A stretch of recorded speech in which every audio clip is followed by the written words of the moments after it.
שקלים, Parak Dalet Mishnah Aleph Hatruma Mahayu Eisenba.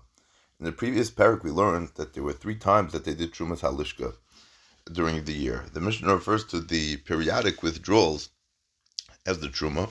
The Mishnah now teaches what was done with these funds from the Truma. So what did they do with the Truma funds? Leichen Batamidin, they would buy the lambs for the daily carbon tamid.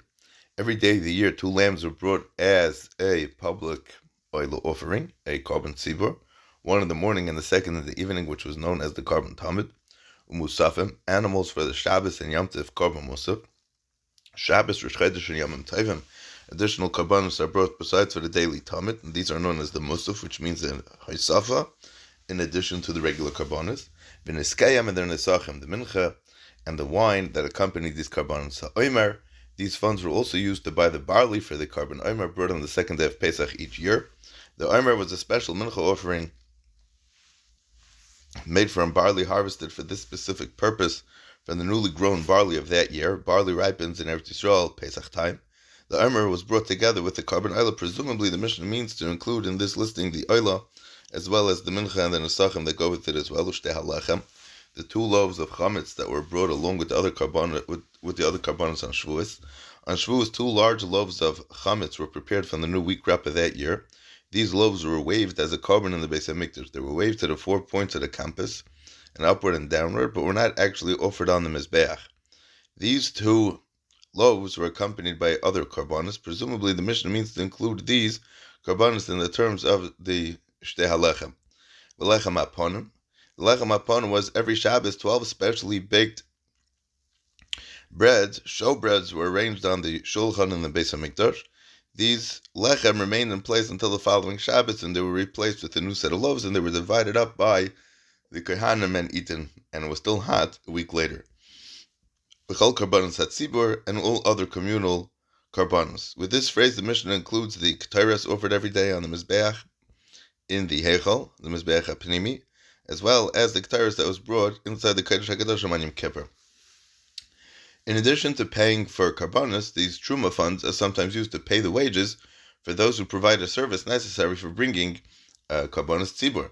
Shemrei svichim b'shvias, those who are appointed to watch over the aftergrowths of wheat and barley during the Shemitah year, so that they should be available for the omer and the shtei halechem. Aftergrowths are seedlings that sprout on their own without having been planted from seeds that fell to the ground during the harvest of the previous year. During the Shemitah year, when all planting is usher in Eretz Yisrael, barley for the carbon omer and wheat for the shtei halechem, both of which must be brought from the year's new crop, can be brought only from these svichim. However, these aftergrowths are also kedush hashvias. Now, whatever grows in Shemitah is hefker and may be taken by anyone who wants them. Therefore, a shemer was appointed to guard a portion of the svichim in order to ensure that there would be a supply of barley and wheat available for these karbanos tzibur as well. So, neitlin scharon mitrumas halishka. These people would also take their wages from the Trumas Halishka, the Truma that was withdrawn from this office. Since the hiring of these watchmen is necessary to ensure that the Karbanos Tzibur can be brought, this expense is paid for it from the Truma itself, just as the cost of the Karbanos themselves come from this money from the Lishka. The Mishnah now discusses whether the watchman must be paid or even unpaid volunteers can serve as watchmen. The treasury is not required to hire and pay watchmen. Instead, someone who wishes may even volunteer to watch over the svichim as an unpaid watchman, as a shemer chinam, and the produce that he guards is still acceptable for using the omer and the shtei halechem. Although these karbanos tzibur that must be brought from communal property and something that's hefker by an unpaid watchman can become his, and it may not belong to the tzibur, these svichim may still be used. According to Rabbi Yossi, if one donates his personalized property, like animals or produce, as in the case here, for use as a carbon tzibur, the donation becomes communal property and can be used for a carbon tzibur. Therefore, if the volunteer watchman acquired the chita or the sa'irim he was guarding for the karbanos, when he gives it to the Beis HaMikdash to be used for the carbon tzibur, it may be used for that purpose. Said to Rabbi Yossi, you, Rabbi Yossi, also say that the omer and the shtei halechem are karbanos tzibur that may be brought only using communal funds. Therefore, in order to ensure that the produce remains communal property, the watchman must be a paid employee of the communal fund. So we don't require to make sure that he's not going to be kind of the produce when they watch over it. The Chachamim hold over here that the items donated by a Yachid to the Beis HaMikdash for the Tzibor does not necessarily become doesn't become communal property, and the Nedavas are therefore not acceptable to be used as Karbonos Tzibor. Since Rosh Mechinam could be kind of the produce that he watches, so the Chachamim disagree with Rabbi Yossi and require that the Beis HaMikdash should pay the watchman.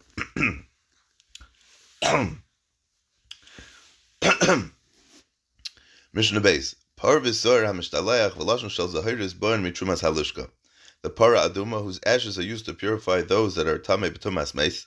V'sor ha'mishtaleach, the Yom Kippur goat that sent to the Azazel, which is a desert cliff, which it was thrown off. V'lashon shel zahiris, and the strip of red wool that's burned together with the para aduma, or maybe the lashon shel zahiris that they would use for I guess it's talking about the paraduma, as we'll see in the Hamshach HaMishnah, but there's a lashon shel zahiris that's used by the Sar Lazazel also. It's also born mitrumas halishka. They're all purchased using the funds withdrawn from this truma. Although the paraduma and the Sar HaMishtaleach are not karbanis, although in a certain sense they are, that many hilchas karbanis, even though they're not be'etzim karbanis that are makriv on the mizbeach, the Torah calls the paraduma a chatas, and the Sar Lazazel must be fit to serve as a chatas. For this reason, they are purchased with the trumas halishka. Similarly, the lashon shel zahiris, the strip of red wool, which is a necessary part of the para aduma's production, is also purchased with these funds, just like the para aduma itself. The funds taken from the trumas halishka for the 3 times a year that they withdrew from this account, only a portion of the total shekel funds deposited in the lishka. The Mishnah now teaches what's to be done with the remainder of the lishka, the surplus funds that are left over in the treasury chamber after all the truma withdrawals have been made. Kevesh para, the ramp that was built for bringing the para aduma from the Harabayas to the Harazaisim, to Haramishcha. Many chumras were employed in the preparation of the para aduma to ensure they wouldn't be exposed to any kind of tumah, as is explained throughout Masechta Para Befrat and Para Gimel. One of these chumras involved the construction of a special ramper bridge that spanned the distance from the Harabayas to the place where the para was going to be burnt on the Harazaisim. This ramp was specially designed to protect those bringing the para from any unknown sources of Tumas Meis that may be buried along that route that they had to travel. Since this ramp is merely used as a chumrah and is not essential to the preparation of the para adoma, the expense cannot be paid for from the truma itself. V'kever Sar HaMishtaleach, and the ramp built for taking the Sar La'azazel from the Beis HaMikdash to the outside of Yerushalayim on its way to the Midbar. The Sar La'azazel provided a kapara for many of the Averis of Klal Yisrael, because the people were eager for its service to be completed quickly. The Mishnah in Yuma on the Samach Vav teaches that a ramp was constructed to take the Sar La'azazel out of the city, so that people shouldn't pull at the hair of the one leading it, or maybe they would pull at the hair of the goat. It doesn't mean that they pulled it out on Yontif, but it means that they would tug at it and they would chapper him in a sense to hurry up, to speed up their kapara. Milashoin Sheben Karnav, as well as a strip of red wool that's tied between its horns before it's pushed off the cliff. After one of the 2 Yom Kippur goats was designated La'azazel, a length of red wool was tied onto its head in order to mark it as the one going La'azazel. Before the goat was thrown off the mountain, this piece of wool was torn in half. One half was tied to the goat between its horns, and the other half was tied to the top of the cliff for which the goat was to be thrown. Once it was thrown down, the Klal Yisrael received a kapara. The piece on top of the cliff would miraculously turn white. Since this strip of wool is not an essential part of the sacrifice of this service, it's not purchased together with the truma funds, but it has to be from the moisar hatruma. Ba'amas hamayim, the funds necessary for the upkeep of the water canal that ran through the chatzar in the Azara in the Beis HaMikdash, which was used to wash down the Zara in the Beis HaMikdash, especially on days like Erev Pesach, when there was tremendous amount of carbonas, there's a tremendous amount of blood and sticky stuff on the floor, so they would have to wash it. So they would stuff up this, they would block up this stream, and it would overflow, and then the water would rinse out the floor of the Azara. And the maintenance of the city walls and its towers, and all other expenses required for the upkeep of the city, which includes digging reservoirs, storing water, or the keeping up streets and public spaces and the safety of the city. With Bar Mishyari Halishka, they were all taken from the remainder of the Lishka. Neither the ramp of the Par Adum or the ramp of the Sar Azazel or the Lashon Shel Zahiras tied to the Sar Azazel were essential parts of the Avodah. Therefore, they cannot be paid for with the regular Trumas Halishka and the Chomas Ir Migdal Seha and the Tzarchei Ha'ir, meaning Yerushalayim, were not a part of the Beis HaMikdash at all, so they too cannot be paid for with the Trumas Halishka, but only Mi Shiari Halishka. Abba Shaul Oimer, Kevesh, Paro, Kehanim Gedalim, Oisim Oisim Shel Atzman. The ramp for the Par Adum was built by the Kehanim Gedalim using their own personal funds.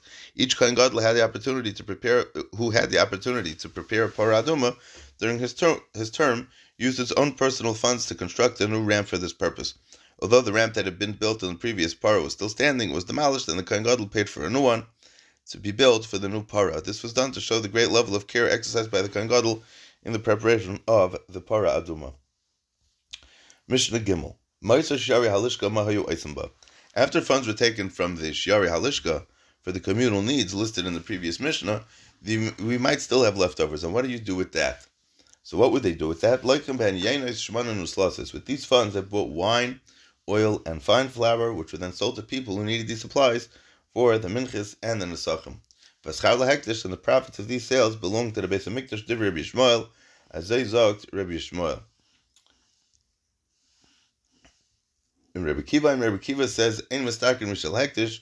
We don't do business with funds that belong to hektish because this is not a covet for the mikdash. Using the hektish to turn a profit makes it seem as if the Beis HaMikdash is poor and needs to do business in order to support and sustain itself. V'lei mishal aniyim, or with charity funds that have been collected for the poor, because these funds must be kept available to help them with when they are in need. While it is tempting to allow the tzedakah funds to grow through investment, we cannot risk the funds that will not be at hand when a poor person needs them. Rabbi Kiva argues on Rabbi Yishmael, but he doesn't say what we should do with the extra funds. Some suggest that he means that this extra money should be held in reserve to be used in the future for the other karbanos tzibur, the tzarchei tzibur that we mentioned in Mishnah Beis, because they didn't necessarily need every year to use all the money to upkeep all the maintenance of the city and the Chomas Ir Migdal Seha. Mishnah Dalet. Ma'aser Truma Mahayu Eisenba. What would they do with the surplus of the previous year's Truma funds? So each year's communal offerings, the Karbanos Tzibur, were brought with the Truma funds that were withdrawn 3 times during that year from the Trumas Halishka.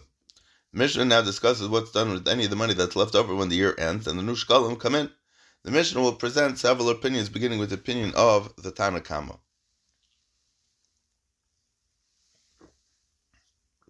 So the Ma'aser Truma Mahayu Eisenba, Rikuei Zahav Tzipui L'Beis Kodesh HaKadoshim. They used these funds to buy gold that was hammered into plates and used to cover the walls, the floor, and the ceiling of the Kodesh HaKadoshim. The previous Mishnah taught that according to Rabbi Yishmael, the extra funds of the Shiari Halishka were used to buy wine, oil, and flour, yayin, shemen, and silas to be sold to people who needed them for their personal karbanos. The Mishnah will now first teach what was done with the profits gained through those sales, according to Rabbi Yishmael, and present Rabbi Yishmael's opinion of what was to be done with the extra truma funds. Rabbi Yishmael Omer, Ma'aser haperes l'ketz hamizbeach, u'ma'aser hatruma l'klishares. The profits earned from the sale of the fruits, meaning from the sale of the wine, the oils, and the fine flour that was bought with the shiare, the Ma'aser shiare halishka, was l'ketz hamizbeach. We used to buy communal karbanis oila for the Ketz HaMizbeach, which were brought on days when there were very few karbanos being brought, so that the Mizbeach shouldn't sit around and shouldn't be left idle. And the surplus truma funds were used to buy klishares, bowls and the like that were used to prepare the karbanos. Rabbi Yishmael learns it out from a pasuk. Mikra Darish Le, he darshans a pasuk, V'eshara kesef, v'yaseyu kelim l'beis Hashem, ezu kesef sheish l'shirayim, havi armers trumas alishka. The pasuk in Divrei Hayom says that the leftover silver, the leftover money, they made kelim for the Beis Hashem. What is silver that has leftovers? That would be the Trumas Halishka. Rabbi Kiva says, Ma'aser Truma l'Ketz HaMizbeach. The extra Truma funds were used to buy Karbanos Tzibur for Ketz HaMizbeach. Rabbi Kiva reasons that since the Truma funds were originally set aside for buying Karbanos Tzibur, then the extra funds should be used as a similar purpose. So the Keitz HaMizbeach that was brought when there were no other Karbanos being brought. Rabbi Kiva doesn't discuss what to do with the Meiser HaPeris, since according to Rabbi Kiva, the Beis HaMikdash couldn't invest because it's not Bachavardig for the Beis HaMikdash to invest, because Beis HaMikdash is not poor. Ein aniyus b'makom ashirus. Meiser Nesachim l'klishares. And the surplus wines, oils, and fine flour that were brought by the Beis HaMikdash for the Karbanos Tzibur, but are extra, are sold, and the funds from these sales are used to buy klisharis. Chananya Skana Kehanim says, now he worked in the Beis HaMikdash because he was the Skana Kehanim, he was the deputy of the Kehanim. He says the Meiser Nesachim l'Keitz HaMizbeach. The money from the extra Nesachim is used for the Keitz HaMizbeach. Meiser Truma l'Klisharis. And the leftover Truma funds are used to buy Klesharis. Chananya's opinion is the direct opposite of Rabbi Kiva's with regard to the extra Truma funds and the extra Nesachim funds.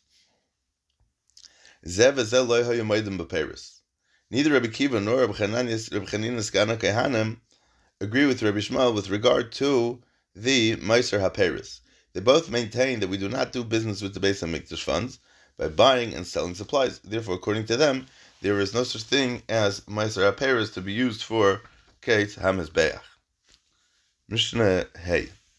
Meiser HaKteris Mahayu Eisenba. One mana of Kteris was offered on the Mizbeach HaZav inside the Beis HaMikdash, inside the Heichal, every single day of the year. Pras B'Shachar, so Pras Bein Arbayim, half in the morning and half in the afternoon. Like all other Karbanos Tzibur, the Kteris had to be bought from that year's Truma funds. Since the amount of Kteris prepared for the year was greater than was typically needed, at the start of the year there would usually be Kteris left over from the previous year. At the beginning of each year, 368 portions of Kteris were prepared to provide Kteris for the entire year. 300 mana corresponded to the 365 days of the solar year, and an additional 3 mana were prepared for the Yom Kippur Avodah. The extra discussed in our Mishnah came about for 2 reasons. Number 1, while the solar year has 365 days, the Jewish calendar follows the lunar year, which has only 354 days. So every non-leap year results in an extra 11 mana. Number 2, while 3 mana were prepared for the Yom Kippur Avodah, only approximately half a mana was actually used, and the rest would be extra because it was more finely ground than the rest of the year. The Mishnah discusses what was done with the leftover Kteres bought from the previous year's funds in order to make it usable for the new year's Kteres. What did they do with the extra surplus Kteres to make it usable for the Karbanos of the new year?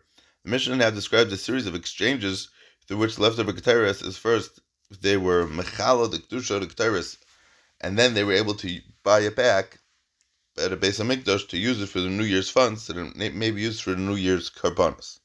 The kedusha that had been placed on it when it was originally brought with Truma funds is removed and placed onto something else, and then we could re-mekadosh it into the New Year's stuff. So mafrishin mimena schara umnen. They would take the Truma funds to pay the wages of the craftsmen who prepared the Kteres, just as the Kteres itself is bought from Truma funds. The umnen that would prepare, meaning the workers, the craftsmen, that would prepare the Kteres, that would compound the special blend of spices that form the Kteres, are paid from these funds. And one of the Gizbarim would accept this money for them as their shliach. Now this money has been paid to the umnen, it's no longer hektish. The money was not actually handed over to the umnen, instead one of the Gizbarim acquired the money, was kind of the money on their behalf, and held it for them. This way the money remained in the Beis HaMikdash to complete the exchanges, as we're going to explain in the rest of the Mishnah. So the first thing they would do is they would be mafresh v'menu schara umnen. They would take the money and they would give it to a Gizbar to hold on to. And now once he's holding on to it, they would be mechalal this, they would deconsecrate the leftover Kteres on the wages of the umnen. They would take the money that they had paid to the craftsmen and use that money to redeem the leftover Kteres. As a result, the Kedusha went from the Kteres itself onto the coins.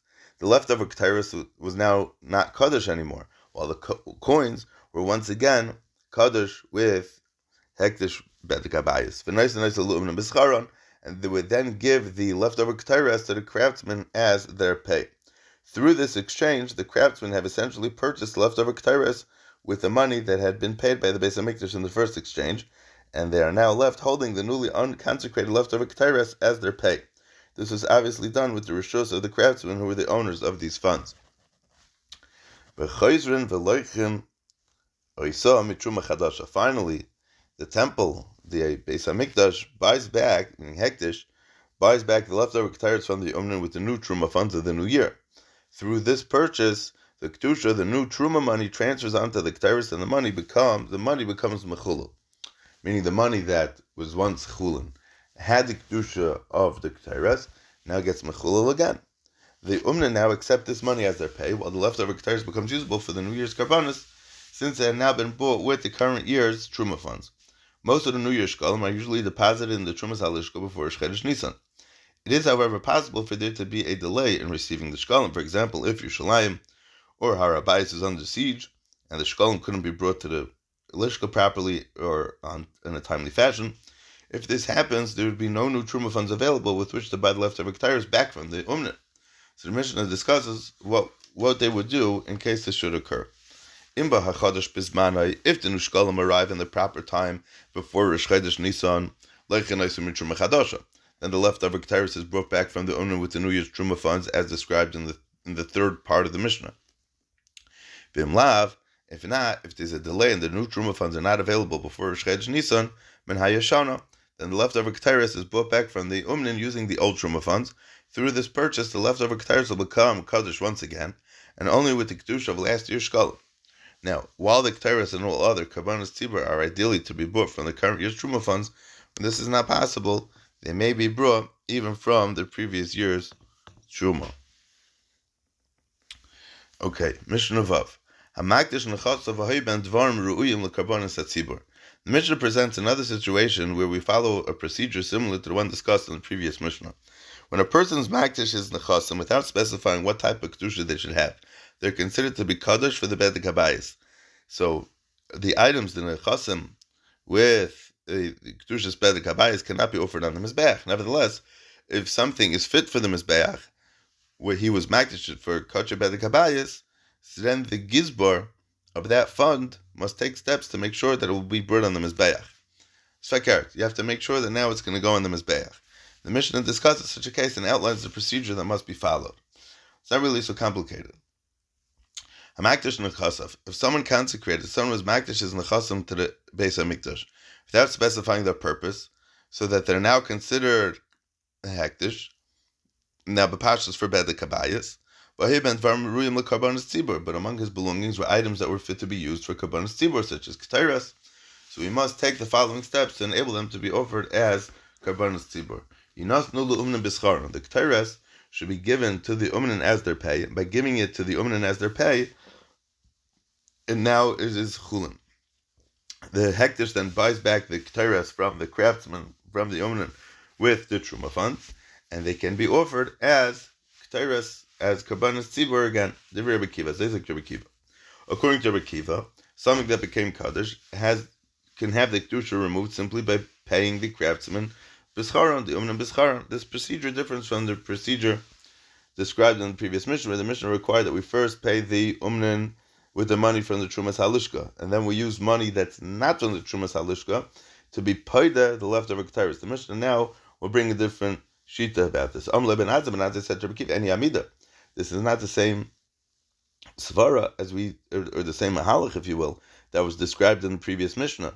Instead, Ben Azza paskins that we must follow the same exact procedure as we mentioned in Mishnah Hay. We first have to take the money from the Trumas Halishka and use it bischaro umnin, and once we give it to them, it will be mechalel that money.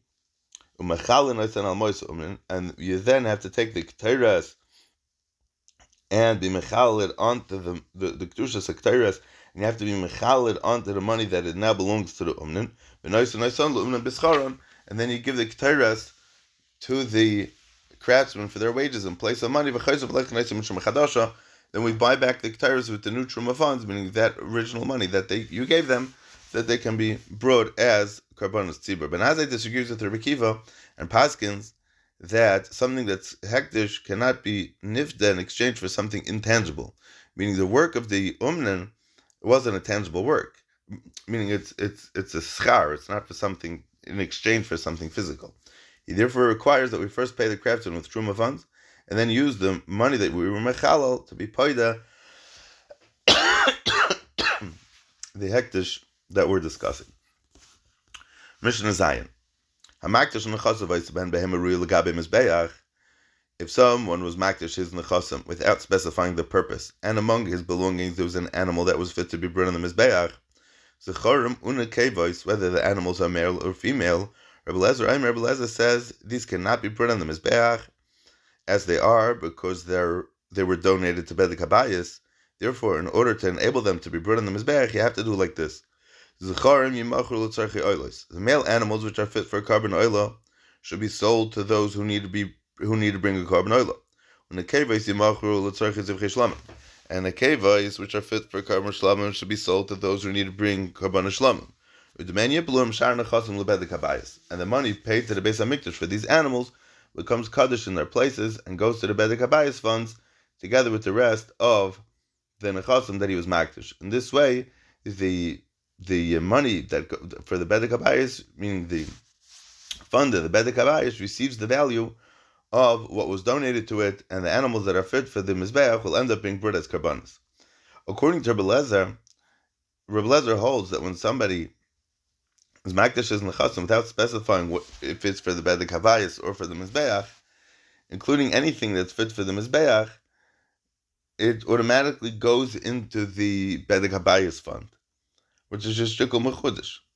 Therefore, in the Mishnah's case, since the animals cannot be burned on the mizbeach as they are, we must do an exchange, as we just explained how to make sure that it's not going to be an issue. Rabbi Yeshua says that the male animals themselves should be brought by the owner as a carbon oila as they are, without making any exchanges. Rabbi Yeshua holds that the reason is that when someone is makdish something fit for the mizbeach, he means for it to be brought on the mizbeach, even if he's makdish without mentioning this purpose. Therefore, while the items that are not fit for the mizbeach receive kedushas Bedek Habayis, the animals that are royal mizbeach are automatically kaddish kedushas mizbeach, and the schar must be brought for oilos and the and the female animals, however, should be sold to those who need to be brought for kamer shlam v'yavi bitman oilos. And with that money that's paid for them, the owner should buy male animals and bring kamer oila that are burnt completely on the mizbeach. Now, why does he have to sell the shlamim? Why can't he be makiv the shlamim for shlamim? So, although according to Yeshua's view, the female animals also receive kedushas mizbeach, and they're actually eligible to be brought as karban shlamim as they are, and there's seemingly no need to sell them in exchange of a karban oila, he nevertheless paskins that there must be exchange. This is because Yeshua understood that someone who's makdish an item wants that item to be used 100% for kedushas mizbeach for the Beis Hamikdash. A female animal which can be brought only as a shlamim, part of it ends up getting eaten by the owner. So in order to bring the full value, meaning the animal that he's donating to the Beis Hamikdash is going 100% to the Beis Hamikdash. So it has to be a carbon that's being used 100% by the Beis Hamikdash. You don't have that if you're bringing a shlamim, because the bailam get a chelik in that. So you have to change the shlamim into an oila and take it from there. In order to bring the full value of the animal that he was makdish on the mizbeach, we sell the female to somebody who needs a shlamim, and we use that money to buy an oila, which would end up being burned completely on the mizbeach. And the rest of the belongings that are not fit for the mizbeach are kadosh and go to the Bedek Habayis. Rabbi Kiva says, "Roya ani is divrei Rabbi Lezer and divrei Rabbi Yeshua." I'm not more to seeing the words of Rabbi Lezer, or I see the words of Rabbi Lezer as being more acceptable than the words of Rabbi Yeshua. Rabbi Lezer hishves midasa. Rabbi Lezer applies one consistent standard to all the items that this person was makdish. The owner made a single statement, being makdish all his items. Rabbi Lezer applies this to one statement equally to all the nechasim. Since some of them are certainly meant for the Bedek Habayis and are not royal mizbeach, they all receive the same type of kedusha. Rabbi Yeshua chalak. Rabbi Yeshua is mechalek the different types of nechasim. According to Rabbi Yeshua, the owner's single statement is applied differently to the different types of nechasim that he had. Those that are royal mizbeach go to the mizbeach, and those that are royal to the Bedek Habayis go to the Bedek Habayis. So it doesn't. So Rabbi Kiva doesn't like that, because Rabbi Kiva likes that his one statement should go to for everything and not have to go be mechalek into more into more than that. Rapapios says like this: Dramatic Shneim. Or from my Rebbein, like the words of Rebbe Lezer and Rebbe Shua, depending on the case. Shamakdish beferish kedivri Rebbe Lezer. If one clearly mentions that he was makdish his animals together with his other nechasim, he says, "My animals and my other possessions shall become kadosh." And we follow the words of Rebbe Lezer, and the animals are treated the same way as the nechasim, and they all have kedushas bedek habayis. But makdish stam kedivri Rebbe Shua. But if one is makdish his belongings in a general way, he simply says, "All of my possessions shall be hekdish." They are mentioning the animals, and we follow what Rabbi Yeshua says, and the animals are treated differently than the other nechasim, and they go to the mizbeach, because if something's real mizbeach and it goes to the bedek habayis, it's problematic. So in a certain sense, Rabbi Yeshua, in a certain sense, is also very clear. Okay. Mishnah Ches. Hamakdish nechasim v'hayi ben dvarim ruyim al gabei mizbeach. If someone was makdish his nechasim without specifying their purpose, and among the items that were there were stuff that was able to be brought on the mizbeach, yenos, shmon, v'oifos, let's say birds and wine and oil. So Rebbe Lazar says they should be sold to those who need these types of supplies for their karbanos. In this way, they'll be brought on the mizbeach. V'yavi b'dmein oilos, and with that money he receives for them, the owner should buy animals and bring karbanos oila. Rebbe Lazar holds that anything that's fit for the mizbeach that becomes kaddish without a specified purpose is not only considered being makdish for the mizbeach, but also has kedushas bedek habayis. But it also must be used specifically for carbon oil. I'm sorry, not bedek habayis. Since the items listed in the Mishnah are not animals, they are sold, and the money must be used to bring an animal for carbon oil. Shanachasim yiplu bedek habayis, and the rest of the belongings that are not fit for the mizbeach and have been kaddish must go to the bedek habayis. And Rebbe Lezer argues with both of the shittas presented in the previous Mishnah. Unlike Rebbe Lezer, he paskins that items for mizbeach are considered kadosh or have kedushas mizbeach. In this, he agrees with Rebbe Shua. However, he goes further than Rebbe Shua by requiring that these items must be used specifically for karbanos oila and not to be able to use the shlamim for the shlamim, the yenos for the yenos. It wouldn't work like that. Everything would have to go to carbon oila. According to Rebbe Shua, though, they needed only to be used as oilas, but not necessarily animals. If there were birds among the belongings, they may be offered as bird oilers according to Rabbi Shua, but not according to Rebbe Lezer. Rebbe Lezer holds that everything needs to be animal oils. Mishnah Tes. Achas l'shloshim yom mesharin es halishka. The bedek habayis, the Beis Hamikdash, would buy wine, oil, and flour, and silas that was produced and maintained at very high standards of tahara required for the karbanos. When these supplies were bought for karbanos tzibur, they were paid for from the Trumas Halishka. Sometimes the Gizbarim entered into short-term agreements with suppliers and set prices for these supplies. Other times they would make long-term agreements with suppliers who committed to supplying the Beis Hamikdash throughout the year. So once every 30 days, the administrators of the Beis Hamikdash, of the bedek habayis, would set the prices for buying wine, oil, and fine flour with the treasury chamber funds for the next 30 days. Once this price was agreed upon, the Beis Hamikdash would buy the supplies they needed each day at the agreed upon price, even if the market price of the supplies went down. Meaning, if, let's say, 10 pounds of flour is for $5, and then let's say one day it goes down to $4, they're going to still be paying $5. And if it's $6, they're still going to pay $5. Once this price was agreed upon, they would never change that price. If, however, the market price of the supplies went down, the Beis Hamikdash would only pay the new, lower price. If a seller accepted upon himself an agreement at the time of the harvest to supply the Beis Hamikdash with soiles at a rate of 4 sa flour for 1 selah, and the price of flour went up and it now stands at 3 sa for a selah, he must still supply the Beis Hamikdash with flour at the agreed upon rate of 4 sa for a selah. If, however, the price of flour was at 3 sa to a selah, went down and now stands at 4 sa to a selah, he must supply the Beis Hamikdash with flour at the new lower rate of 4 sa for the selah. Sheyad hektish al el yaina, because the Beis Hamikdash always has the upper hand in the contract. This means that the Beis Hamikdash can always choose which of their rights they wish to exercise to enforce their contracts.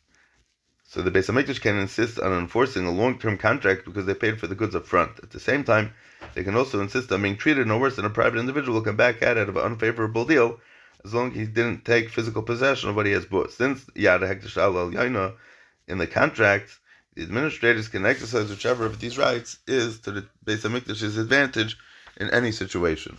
Similarly, if the fine flour sold to the Beis Hamikdash became wormy and no longer usable for the karbonos, the loss caused by the worminess is taken by the seller.